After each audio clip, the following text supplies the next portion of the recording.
Hi everyone, it's Christina Barker from Dolphin Outsourcing here again, and today I am talking to you about the benefits of LinkedIn and guiding you through LinkedIn. So LinkedIn is a hugely underrated and often misunderstood platform, and many people think it's just where you post your CV online, but it is much more than that. And it is generally used for business to business. So if you are wanting to connect with other businesses and you aren't active on LinkedIn, then you need to listen up, because I'm going to help you get the most out of it. So continue watching. So firstly, you want to ensure you are including certain things on your profile. And I speak a lot about this when I'm talking to clients, when I'm first getting to know them. I will have a look on their profiles, and I'll go on LinkedIn and I'll see what they're about. And if you're not showing up on there and you're not showing people what you've got to offer, then you should be doing it. So first of all, you want to obviously include your profile picture. People want to see what you look like. So it should be of your head and shoulders. It should be of good quality, or as good as you can get it. And of course, be professional and generally smiling. People like to see somebody smile. Yeah, it just shows that you're nice, that you're a nice person. You should also include your cover photo as well. So that's you've got your profile picture, then just behind it there's like a little banner, and that's what we call the cover photo. So many people tend to leave this blank. I don't know if they realise that you can change it, but you can. So it's a really good way to showcase a bit more about your business. And ideally, you want to brand it to your business as well, rather than put any old picture up, or it might not fit, or things like that as well. So I look at these types of things, and people don't utilize those. So if you want to go ahead and change that as well, you can make it into your branding. You can do it in Canva or whatever you use, but Canva is normally the best one.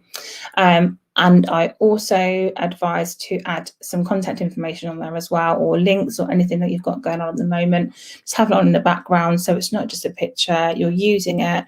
It's a free thing to do, so why not do it? You also need a headline as well. So this is quite a big thing on LinkedIn, and you will often see LinkedIn coaches talking about headlines and why they're really important, and they are important. So you can find it basically just underneath your name, and you need to write this in order to attract your ideal client, which we actually spoke about in the last episode.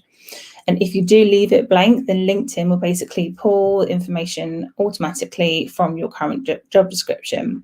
And this doesn't tell people like what you specialize in or much about you. So you really want to go ahead and change it into something a bit more longer, a bit more interesting. And it's one of the first things people see as well. So you want to be changing that. Your about summary as well. So that should be about how you can help your client, like what services do you offer, or what products do you have. You want to include a call to action as well to that at the bottom. So once you've listed, what exactly you do, how they're gonna find you, how do you want them to contact you, like make sure you include that. How do they contact you, like to know more as well? Like it's just you just need to be putting the call to action on there. A lot of people just completely leave it out, and you don't give anyone anywhere to go. So you also want to format your about section as well. So nobody wants to read, massive bulk text, and people just scroll on by and not read it. So what you want to do is space it out as much as you can. It doesn't have to be massively long, just space it out a bit so it just makes it easy to read. If it's your style, add emojis. I love emojis. A lot of people do love emojis. But, ideal client as well. Normally the younger generation tend to like emojis, but they're quite fun, aren't they? So they're quite good to add in. And as I always speak about, you want to add your call to action in there and make it interesting. People should basically want to read it. And it's normally the main thing that people will see on your profile. So when they want to know more about you, they'll go to the about and then they'll read it. If you think about when you're snooping around other people's LinkedIn profiles, what do you go and look at? That's what you read, isn't it? So you want to make it interesting. There's also a featured section on LinkedIn. Again, A lot of people don't use this, but it's a really handy feature that people aren't often using. And obviously, if you've got that on there, it makes your profile look a bit better. So what you can do on there is you can add your LinkedIn post, which are really good. So any LinkedIn posts that you've recently posted, you can basically feature them. It's almost like you're pinning it. If you imagine you're pinning something to a profile, it's similar to that, but you can do it with a few different ones. I'm not sure what the maximum is, but it's good to have about 3-4 things featured on there.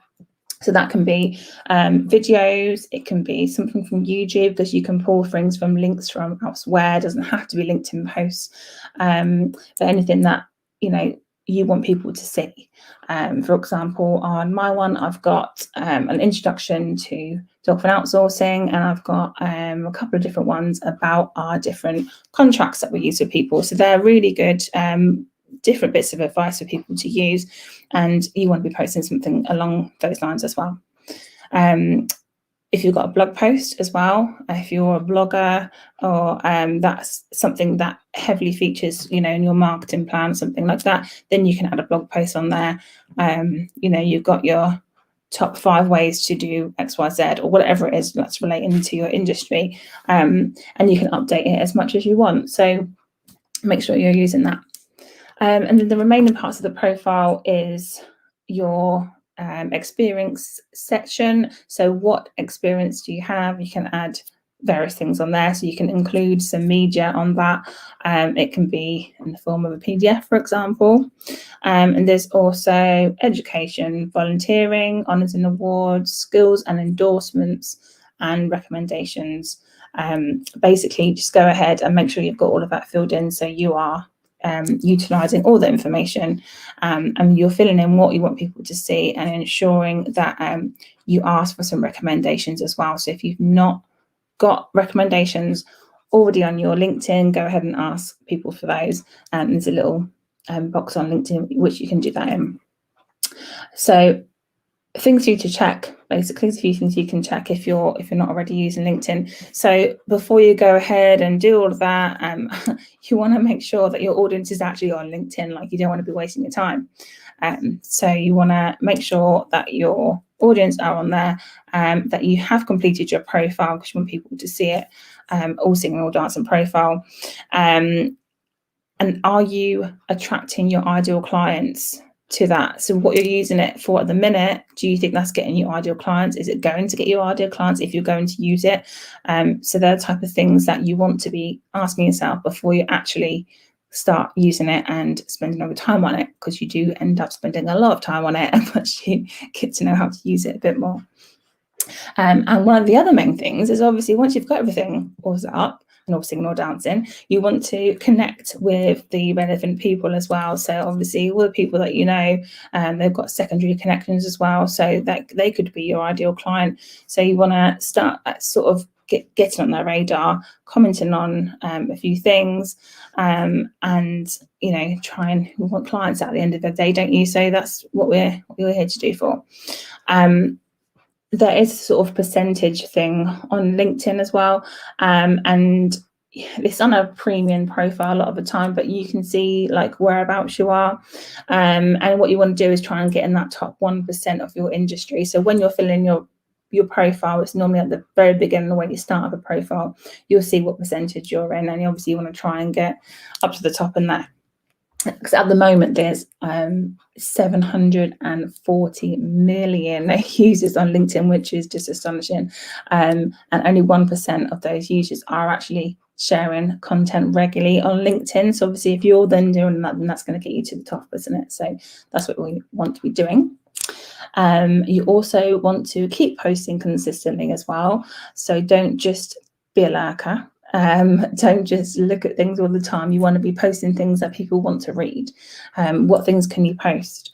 A lot of people kind of look at posts but then don't react to anything, they don't comment on anything. So you don't want to do that. If you're reading something, you're already there, you may as well give it a like or whatever, and then you want to comment as well. And then that's just going to get you seen by more people. So what's the reason you're not posting on LinkedIn at the minute? a lot of the common reasons are that you're just using it for your online CV. It's not a very good way to use LinkedIn, and it's not a very good way to win business either. So don't just leave it as your CV and that's that and hope you're going to get clients from it, because you do need to put in a little bit of work. Some people worry as well about what people might think. Like some people aren't very confident with doing videos, and a lot of people do a lot of videos on LinkedIn now because they tend to get seen by more people, and people worry, what's someone going to think, and you do one and you feel worried at first, but you do a few more and it's okay, it's not too bad. Who cares what people think? It's getting yourself out there, and that's what it's all about, isn't it? So what else? You don't really understand what you should be posting either. A lot of people think, why should I put there? Because they don't know what to post. So reasons you should be posting on LinkedIn is you want to be connecting with your network. So people that you already know, or people that you have some kind of association with, you want to be connecting with them, and you want to show those people that you are the expert in your industry, and you want to build trust and relationships with those people as well. So once you've got them, they'll tell their friends, and it builds up that whole relationship and the whole network of people, and hopefully you'll get some business from doing that. So how does posting content help grow your network? By sharing content with your network, that's going to raise your profile and get you seen by more people, and engaging with your audience will then lead to more views on your profile. So you aren't just sharing with your own network, but you're also sharing with their network too. And then obviously they can come on, and then they might comment on one of your posts, and then it gets seen to even more people. So that is the ultimate goal. You want everybody to be posting and seeing your content.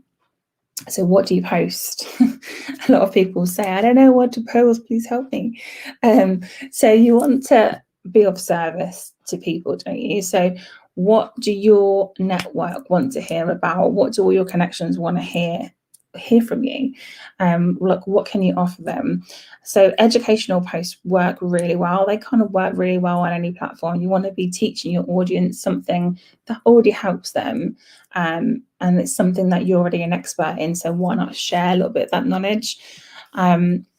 So text only posts work really well, and they perform the best, and polls as well work quite well. I get so many random polls on LinkedIn that I don't know what to do with, but I still comment on them because I just can't help myself. So I don't know if you're like that as well, but yeah, if you post your own polls, just see how they do. Just do one every now and again, see how they get on. Yeah, you want to also share industry news. They're always they go down really well as well. So you can just basically put your own take on things as well. So share something, but also sort of share why, tell people why you're posting about it and what do you know about it, or what do you think about it. Ask people for their thoughts as well, and you'll soon get a few comments as well. And you want to use LinkedIn offers as well. So you can post offers on your LinkedIn as well. So if you've got anything coming up, you can add video posts. You can upload videos straight from your phone. You can add polls. You can upload documents. You just want to mix it up a fair bit as well. Hashtags I wanted to touch on very briefly as well. So you can use some hashtags in LinkedIn, but don't use loads. It's not Instagram. Don't go putting a post up and then 30 hashtags underneath, because it's just no. It's too much for LinkedIn. For Instagram, all good. For LinkedIn, no. So for hashtags on LinkedIn, you want to use about 3. Apparently that's the optimum. That's what I always use. It tends to work really well. And that's how many you should be adding to your post as well. So once you've got to the bottom of your post, just add in 3 hashtags that is relating to whatever you're talking about. Make sure they're related. 3 hashtags, and it helps get seen by more people as well. If your post has got somebody on a photo with you, then you can tag them. But if it hasn't and the post isn't relevant to them, then please don't tag somebody in it. It's just not great for people to do that. And you know how annoying it is when somebody tags you on something just so you can get the post seen. It's just not like a thing to be doing on LinkedIn as well. So think about that. If somebody if you want somebody to see the post, you could possibly inbox them and just say, oh, I've just put a new post up, maybe ask them, but don't directly tag somebody on a post just so you can get that seen. How often should you post as well? So you want to build up to posting about 2 or 3 times a week. A lot of people post like daily, if you can think of something daily, but if you can get your posting up to 2 to 3 times a week, that's quite like optimum. And then you want to reply to as many comments as you can. Some people post to every single comment, but obviously not many people have got maximum time to be commenting on loads. Depends on how many comments you get, really, but make sure you are commenting to people when they take the time to comment on your stuff. What else have I got for you? Messaging as well, we briefly touched on that. So when you first connect with somebody, a lot of people just ping them a sort of friend notification, a connection request, and don't say why they want to connect with them. If you don't know that person, like, why are you connecting with them? Like, you want to build a relationship, but if you get a connection request from somebody and you don't know who it is and they haven't added a note to say, hey, like, this is what I'm about, would you like to connect with me, they might not accept you. So what you want to do is add that little note that comes up, and tell the person why you're connecting with them. Why would you like them to be in your network? Not everyone replies, but then it just, again, raises your profile a little bit better. So you can remind people like what you do as well. So that's another reason for a post. Like, what is it you do? Some people post random stuff on LinkedIn and a lot of people don't actually know what that person does. So talk about what you actually do, and obviously keep in their minds that you are the expert in what you do. So to basically round that all off, you want to be optimizing your profile, understand like what, when, how to post, and you want to attract your ideal client by all the activity you do as well. You want to reach out to connect people with a note and build on all your relationships that you are doing. Keep on connecting with them, and then that just grows your network even more. Use LinkedIn messaging where you can, and then always add a call to action. I am heavy on the call to actions. So just to get that in people's heads, call to action. And think about what the strategy is going to be as well, because there's always some kind of strategy if you're going to be using your social media networks.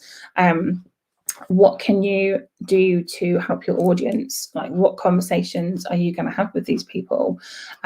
If you aim for 2 or 3 weeks, you're doing a good job. So yes, hopefully that has explained a lot of LinkedIn, why you want to be doing it, what you should include, all the reasons for posting, and what you should be posting and how often. So if you have any questions or you'd like to know more, or also if you'd like any help with your business support, anything to do with LinkedIn or any other social platforms, then get in touch with us on our Dolphin website, and we will look forward to hearing from you. Until next time, goodbye.